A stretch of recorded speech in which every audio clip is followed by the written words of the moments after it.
tão famosa hold, né, que é o assunto que todo mundo fala. Existe hoje, né, várias empresas, verdadeiras holds familiares. Ela é uma PJ, uma pessoa jurídica. Eu, pessoa física, tiro o patrimônio do meu nome e coloco o patrimônio, faço a transferência desse patrimônio para uma pessoa jurídica. Pessoal, qual que é a vantagem que eu tenho nesse sentido? São várias vantagens, mas também defendo muito que existem diversas lendas. Quando você pensa em fazer uma hold, é importante, se ela for vinculada às transações imobiliárias para compra e venda, locação, é importante sim que você visite o Conselho Federal do Cresce para obter informações sobre a necessidade da inscrição. É isso mesmo, hein? Tem muita hold por aí, mas que não verificou, né, se existe uma necessidade de inscrição ao Cresce. Nós sabemos que o Conselho Federal, o Cresce, você que faz transações de imóveis, precisa sim ter inscrição no Conselho Federal. É necessário, é obrigatório, para evitar aí o exercício legal da profissão, que é um crime. Então tem que verificar.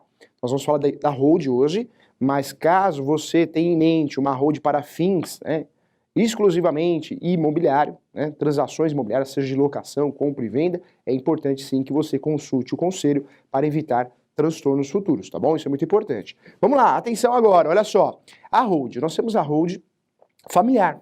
E hoje, né, hoje apareceu aí na internet muitos cursos de holds rurais. Professor, é uma grande novidade? Não é. Isso daí é que nem uso capião. Uso capião, uso capião. Não interessa se é rural ou urbano. Hold é hold, não interessa se ela é familiar ou rural. Quando eu falo de uma hold rural, é porque ela envolve, sim, uma situação da pecuária, né, do agricultor, uma situação comercial, né, envolvida, objeto de imóveis rurais. Mas não deixa de ser uma hold. O conceito de hold não é blindagem patrimonial, não. Tá errado isso, hein? Eu defendo que blindagem patrimonial absoluta não existe. Defendo que na vida tudo é relativo, né? É claro, a hold, nós estamos conversando aqui, é uma forma, sim, de proteger o patrimônio, mas não é uma blindagem total, porque nós temos um fenômeno, um instituto, que é a desconsideração da personalidade jurídica. Em uma execução, ou num cumprimento de sentença, ou seja, um processo judicial, uma medida judicial contra você, não é a hold que vai salvar o seu imóvel, não. Isso é bobagem falar isso. Na verdade, ajuda você, de uma certa forma, dificultar, sim, o trabalho do autor dessa ação, do exequente, no caso da execução. O advogado vai ter um trabalho a mais, vai ter que fazer esse pedido, talvez aí, como é reconhecida a desconsideração da pessoa jurídica como uma intervenção de terceiros, um processo autônomo, né, vinculado à própria peça inaugural, principal, vai ter um trabalho, uma dor de cabeça jurídica, mas vai encontrar o patrimônio. Quando nós falamos de desconsideração da personalidade jurídica, existe a desconsideração em regra, que é aquela desconsideração que eu desconsidero a empresa e vou atrás dos bens dos sócios da empresa. Essa é a desconsideração em regra. Mas hoje nós temos a teoria da desconsideração da personalidade jurídica inversa. Ou seja, eu cobro sócios. Se eu não achei bens no nome dos sócios, eu vou procurar a pessoa jurídica que esse sócio, pessoa física, esteja vinculado. Então, existe a desconsideração, atenção ao termo, hein? Desconsideração da personalidade jurídica é um instituto utilizado no meio processual para que eu possa chegar ao patrimônio do sujeito, tanto pessoa física ou jurídica, porque ocorre de forma inversa. Eu deixo de lado, desconsidero a pessoa jurídica e vou para o sócio. Isso é em regra. Mas eu posso aplicar a teoria também inversa. Eu desconsidero a pessoa física e vou procurar uma pessoa jurídica que esse sócio esteja vinculado. Então, falar que é uma proteção, a hold é uma proteção patrimonial, cuidado, né? Não acredito nisso. Acho que existem diversas vantagens, sim, nós vamos falar já já, mas a blindagem patrimonial não ocorre, não é uma blindagem de fato. Então, humilde opinião do professor, ocorre o quê? Uma dificuldade de encontrar, mas vai encontrar do mesmo jeito. Nós temos um instituto que todo advogado sabe muito bem aplicar, sabe utilizar, e o judiciário também aplica, né, autoriza, defere o pedido para encontrar os bens do sujeito, tanto faz se os bens da pessoa física estão no nome da pessoa jurídica ou vice-versa. Nós temos esse instituto para isso, tá? Então, não defendo que a hold seja um ótimo negócio para fins exclusivamente de blindagem patrimonial. Não funciona assim. Isso, na verdade, nós temos outras vantagens, mas essa não é a grande vantagem da hold. Vamos lá.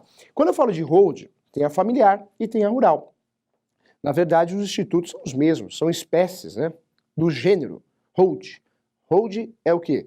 PJ, pessoa jurídica. Eu vou abrir uma pessoa jurídica para transferir o patrimônio. E cuidado, não é só o patrimônio de bens imóveis, mas também eu posso transferir cotas, né, cotas de empresas. Eu posso fazer uma transferência para essa hold também, para que ela seja a matriz, a organizadora, né? Então, a hold serve para diversas finalidades, não é só para imóvel não, mas para diversas finalidades também. Fique atento em relação a isso. A hold é PJ, CNPJ, ela vai ser aberta, né, elaborada com a função de organizar o patrimônio, que eu acho que é um dos fins mais estabelecidos. A hold realmente ajuda a organizar o patrimônio, ela ajuda bastante, você consegue tocar melhor, né, fazer uma gestão melhor, um controle patrimonial melhor, isso ajuda muito, é um ponto positivo que eu defendo. Mas o principal ponto que eu defendo quando você cria uma hold é realmente a tributação, a carga tributária. Nós sabemos que a pessoa física, ocorre uma tributação, quando ultrapassa os valores de isenções, ocorre uma tributação de 27,5%. Quando você tem um PJ, ocorre uma distribuição, cotas, né? A PJ é pessoa jurídica, pode ter vários sócios, ocorre uma distribuição, e isso diminui, reduz muito a carga tributária, é uma realidade. Ou seja, quem realmente tem 2, 3 imóveis, compensa sim abrir uma hold, criar uma hold patrimonial, uma hold familiar ou uma hold rural. E não falo só em relação a imóveis, mas em relação também uma hold um exemplo, a hold rural, né, dos serviços aí prestados por agricultores, compensa abrir essa hold porque a carga tributária será menor. Uma das grandes vantagens da hold, além da gestão, o controle patrimonial, também é a carga tributária. Nós vamos voltar nesse assunto. Então a primeira vantagem realmente é o controle patrimonial de gestão mesmo, fica mais fácil de tocar, tanto hold para fins específicos de imóveis, como para fins também de cotas. Quando eu falo a segunda grande vantagem, realmente é a carga tributária, a redução de carga tributária, tá? Isso é muito importante, isso ajuda também. Mas a terceira situação, o terceiro ponto positivo, é o planejamento sucessório. Quando eu falo de planejamento sucessório, eu estou falando de direito de herança, né? Direito das sucessões. Nós sabemos que no Brasil, quando você vai fazer um inventário, ele é oneroso. O herdeiro paga muito. Nós temos a vantagem que o inventário hoje pode ser feito no cartório, tabelião de notas, através de escritura pública, toda vez que não exista menor, não existem capazes ou litígio. Quando tem menor no meio, capaz ou litígio, não posso fazer no cartório inventário, tem que fazer ele judicial. Fazer o inventário, a partilha de bens. E nós sabemos que o planejamento sucessório, através da hold, ele é muito positivo, porque evita que os herdeiros gastem muito dinheiro, gastem muito mais. E não é só a questão financeira, mas a questão também é o litígio, né? Aquela família, os pais que querem evitar litígio dos filhos, briga, porque inventário é sinônimo de briga, né? Quase sempre acontece briga, ninguém está contente com o que vai receber, é difícil o inventário, salvo exceções. Então a hold, quando ela é feita também com os fins sucessórios, existem cláusulas importantes, né?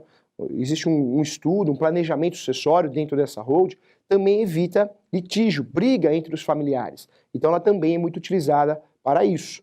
Então olha só, 3 situações, 3 pontos positivos quando eu crio uma hold. Primeiro, controle patrimonial. Existe um controle patrimonial financeiro mais fácil de você tocar, de gerir. Segundo, que é o mais importante, realmente a redução de carga tributária. A carga tributária vai ser menor. A gente está falando de quase a metade aí, né? Nós estamos falando de uma carga tributária, uma redução interessante, uma redução considerável. E na terceira possibilidade, o terceiro ponto positivo, realmente é sim o planejamento sucessório. Quando eu falo de hold, é um contrato social que vai existir. E aí, o que é importante a gente saber? Que a hold eu posso sim pactuar. Não tem lá o regime de casamento que eu posso pactuar através do pacto antinupcial? Nós conversamos que o regime de casamento é uma forma também de fazer a gestão do seu patrimônio. Claro que é. Nós temos no Brasil 4 regimes, né, de casamento. O primeiro é automático, parcial de bens. Se eu caso e eu não escolho, não opto por um regime, vou ficar com o automático, não é isso? Mas se eu quiser mudar o meu regime de casamento, eu tenho que fazer um pacto antinupcial. Esse pacto é feito através de escritura pública, tabelião, depois eu registro no cartório que eu vou casar. Esse pacto eu vou optar por 3 regimes diferentes do automático. Pode ser separação total de bens, pode ser a união universal de bens e pode ser ainda a separação no final dos aquestos, que é o regime, separação final dos aquestos, é um regime pouco utilizado, mas é um regime interessante também, um verdadeiro contrato. Você vai pactuar da forma que você achar melhor, respeitando as regras, a legislação pertinente. Então, blindagem patrimonial, né, ou a hold, né, o raciocínio da hold, o objetivo da hold, também ele é idealizado pelo regime de casamento, porque lá também consigo fazer uma gestão do patrimônio, o que eu quero que mistura, o que eu não quero que não mistura, o que eu posso proteger, o que eu não posso proteger em relação a uma execução. O casamento também é uma forma de você proteger o patrimônio. Empresários, comerciantes, eles normalmente chegam a um consenso o tipo de regime de casamento para proteger o patrimônio. Isso é uma realidade, né? É importante deixar claro. Quando eu falo de hold, olha que interessante. Cuidado. Em relação ao planejamento tributário, né, essa parte tributária de redução de carga tributária, o que eu preciso saber? Existem duas palavrinhas que têm cara de hold, né? E você precisa saber. O objetivo da hold é uma elisão fiscal. Atenção, hein? Elisão fiscal. Poxa, o que é elisão fiscal? Elisão fiscal é a redução da carga tributária, pagar menos tributos, mas de forma legal. Elisão pode ser feita, deve ser feita. O objetivo da hold não é blindagem patrimonial, proteção patrimonial, porque é a verdade uma só, existem institutos que vão encontrar esse patrimônio em um processo judicial. Então isso não vai proteger 100%, isso pode dificultar, mas proteger não protege nada. Então, quando eu falo da hold, o grande objetivo, que são os três que nós conversamos, um deles é esse, realmente é reduzir a carga tributária e o nome utilizado é esse, elisão fiscal. Cuidado, nós temos um nome parecido, que é evasão fiscal. Evasão não pode, porque evasão fiscal é o jeitinho brasileiro que eu estou dando para pagar menos tributos, mas é ilegal, tá? Então, elisão sim, quando eu falo de evasão, não, tá bom? Fique atento em relação a isso. Olha que interessante, para título de exemplo, né? Quando eu falo de PJ, a carga tributária, a hold é PJ. A carga tributária já contando aí com imposto de renda, CSL, PIS e CONFINS, né? Eu vou ter uma redução tamanha, que isso ajuda muito, porque olha só o que eu vou pagar de tributos, cerca de 11,33. Isso se eu optar ali pelo lucro presumido. Mas, em regra, no máximo, se eu não optei pelo lucro presumido, eu vou pagar de tributos, eu vou pagar 14,53, mais ou menos isso. Olha a diferença para a pessoa física, porque a pessoa física, a tributação é de 27,5%. É imposto de renda, 27,5%. Então, existe uma redução considerável, né? Ela chega aí quase a metade. Não é a metade, mas chega a quase a metade. Olha como é importante também. Quando eu falo de uma hold, né, eu estou criando uma empresa, CNPJ. Quem faz isso? Poxa, eu quero criar uma hold. Quem faz isso? Então, nós já conversamos aqui que o ideal é você verificar qual que é o fim dessa hold. Porque se for especificamente para imóveis, se envolver imóvel no meio, administração de imóveis, mesmo que seja dos seus próprios bens, hein? Se for para fazer uma administração dos meus imóveis, dos próprios bens, compra e venda de imóveis, né? Locação, administração, cuidado com essas palavras. São nomenclaturas que eu preciso sim ter acesso ao Conselho Federal, o CRESSE, porque o CRESSE é a profissão que fiscaliza esse tipo de atividade. Então, se eu penso em abrir uma hold que o fim específico é para isso, cuidado, tem que ter inscrição no CRESSE. E aqui no Questão de Direito a gente tem função social de explicar a coisa correta. Então fique atento em relação a isso, conversamos sobre isso. Quem cria a hold, né? É o contador que vai te dar um apoio, um advogado especializado também na criação, elaboração de holds. Mesmo porque esse bom contador que você vai procurar, esse bom advogado vai te proteger para verificar a necessidade de uma inscrição em algum conselho. Então tem que estar atento em relação a isso, isso é obrigatório. Quando eu falo da hold, então vai existir um contrato social e eu posso pactuar. É isso mesmo, eu posso pactuar. Eu posso pactuar cláusulas interessantes, como inalienabilidade, eu não posso vender o imóvel. Ou ainda, também, eu posso ainda pactuar cláusulas de sigilo, que fiquem em sigilo as informações constituídas naquele... São cláusulas chamadas de cláusulas especiais. Vamos lá, atenção aqui. Então, a primeira cláusula especial, tá? Que eu posso usufruir de uma hold é incomunicabilidade. É uma cláusula que eu posso usufruir de uma hold, sim. É importante. A segunda, impenhorabilidade. Os bens, objetos daquela hold, as cotas, também não só podem ser penhoradas. Então, é uma cláusula interessante. Outra situação importante também, inalienabilidade. também posso usufruir. São cláusulas especiais que eu posso pactuar dentro dessa hold para proteger o patrimônio, hein? Então, cuidado com isso é importante, hein? Quando eu falo de blindagem patrimonial, professor, a blindagem patrimonial é o contrato de gaveta. Contrato de gaveta, nós já sabemos dos riscos que você corre. Eu só tenho segurança jurídica quando eu tenho imóvel regular. Sem falar que no caso de uma desapropriação, só recebe a indenização justa e prévia quem? Quem tem o registro, não é isso? Posse você não vai receber. Você vai dar o imóvel em garantia, tem que estar regular. Você vai fazer a locação para uma empresa, uma franquia, o franchise. Você acha que você vai conseguir fazer a locação? Não vai. Não vai fazer a locação porque a franquia, uma empresa, né, de porte considerável, ela não vai fazer a locação de posse. Existe um risco muito grande. A empresa, na locação, ela quer uma segurança para fazer a reforma no seu imóvel. Você é o locador. Então, ela exige, o jurídico certamente vai exigir a averbação do contrato de locação na matrícula daquele imóvel alugado. Então, quando eu falo, vou fugir do registro em virtude de uma blindagem patrimonial, eu posso até fugir da execução, mas eu vou criar diversos outros problemas, não é isso? Então, cuidado com isso. Chegou o grande momento que o professor gosta bastante, hein? Vamos lá, pergunte ao professor. Bora!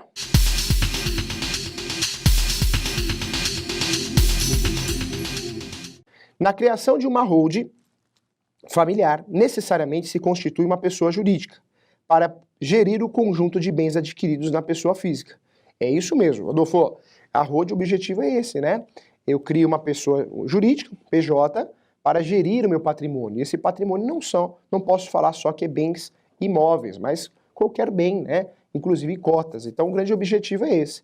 E vamos ser sinceros, Adolfo, muita gente vende a hold como blindagem patrimonial. Não é.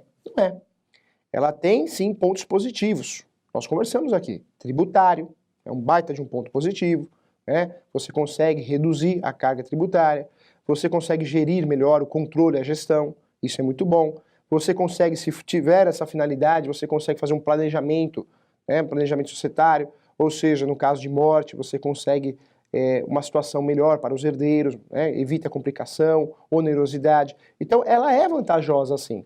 Mas não dá para falar que é blindagem patrimonial, né? Isso não dá. Isso, na verdade, tem muita gente que vende um produto que não é blindagem patrimonial. Não existe blindagem patrimonial absoluta, não é verdade? O risco é sempre grande em virtude do Instituto da Desconsideração da Personalidade Jurídica.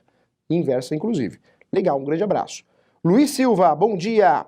Fui casado, mas me separei e divorciei. Tempos depois, casei novamente. Minha ex-esposa tem algum direito aos bens que adquiri com o segundo casamento? Luiz, você me fala aqui na sua pergunta que você se divorciou. Quando eu faço o divórcio, eu rescindi o contrato especial de casamento. A vida que segue, então não tem direito não, tá? O que acontece muito no Brasil, que seria um risco, é a união estável, né? A união estável, nós já conversamos aqui, ela só é regular quando é feita no cartório. Aquele documento público de união estável. Mas o brasileiro faz o quê? Qual que é a mania nossa? Morar junto, não é isso? E aí o convênio, o clube, pede um documento simples para provar essa união estável. Aí você vai, digita no Word, declaração de união estável. Ela reconhece firma, você também, assinatura, e pronto, nossa união estável está regular. Não está. A única união estável que é regular é aquela feita no cartório. Esse documento continua, ele existe, é um documento para provar uma união estável no futuro processo, mas não deixa a união estável regular. E aí o que acontece? Normalmente separa o casal, não é isso? Não dá certo, a união estável, aí um outro acaba casando. Isso sim pode impactar nos bens, porque essa pessoa pode sim ingressar com uma ação pedindo um reconhecimento da união estável com a dissolução. E aí se você adquiriu bens no andamento da carruagem, né, se essa pessoa conseguir provar que aquela união estável foi realmente rescindida após a constância, o fato que você adquiriu bem, certamente ela terá direito, né? Então, por isso, nessa bagunça de união estável e casamento, normalmente o risco é grande. Mas no seu não. No seu, a verdade é uma só. Você se separou, depois se divorciou, acabou, né? Vida que segue, novo casamento, não há que se falar em participação nos bens, tá bom? Fique tranquilo em relação a isso. Vamos lá, olha só. O Sérgio também faz uma pergunta aqui, olha só. Professor, quais são as vantagens de uma hold, da abertura de uma hold? Nós falamos aqui. A grande vantagem da abertura de uma hold realmente são três. A questão de gestão do seu patrimônio, o controle do seu patrimônio, também essa é a melhor, né? A redução tributária. A terceira possibilidade aí realmente é o planejamento sucessório, pensando no inventário, e vejo que a hold ela é positiva sim, mas nessas situações, nada a ver com blindagem patrimonial, não é verdade, pode dificultar um pouquinho, mas o advogado vai achar os bens, né? Se for para efeitos de blindagem, não é vantajoso, tá bom? Então fique atento também. Olha só, professor, quanto que eu gasto, Felipe Moraes, professor, quanto que eu gasto para abrir uma hold ou criar uma hold? Então, isso depende, né? O tipo de empresa que você vai criar. Quando eu falo de uma empresa que você vai criar, quem vai ver isso é o contador, o advogado, ele vai analisar com você o tipo de empresa que você vai optar. Né? Ele vai te ajudar, vai sugerir a melhor empresa, né, para que você possa aí ter maiores vantagens. Então, fato é que depende, tá? Depende muito, capital social envolvido, tem muita coisa envolvida em relação a isso. Então é importante você consultar o contador, o advogado no caso concreto. Já conversamos também, né? Que é importante sempre você verificar a obrigação de fazer o registro no conselho, a sua inscrição no conselho do CRES, se envolve uma hold para fins patrimoniais, tá bom? Isso é importante também. O contador ou advogado tem que te orientar sobre isso, hein? Senão depois você recebe uma notificação, aí fica irregular, tá bom? Cuidado com isso, é uma informação importante. Olha só, chegamos ao final do nosso programa.